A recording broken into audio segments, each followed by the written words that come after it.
এবার ঢাকা বিশ্ববিদ্যালয়ের ছাত্রদের এই অবস্থা দেখে নিজের ফেসবুক ভেরিফাই কেমন পোস্ট দিলেন বাংলাদেশের ক্রিকেটার আফিফ হোসেন দুবো।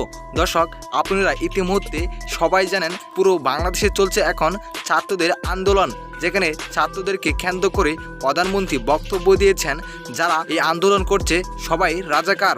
তার জন্যই রীতিমতো আন্দোলন বড় হচ্ছে ছাত্রদের, যেখানে ছাত্রদের উপর রীতিমতোই হামলা চালাচ্ছেন ছাত্রলীগের সদস্যরা। তার কারণে আরও বেশি গণ্ডগোলটা বেড়ে যাচ্ছে।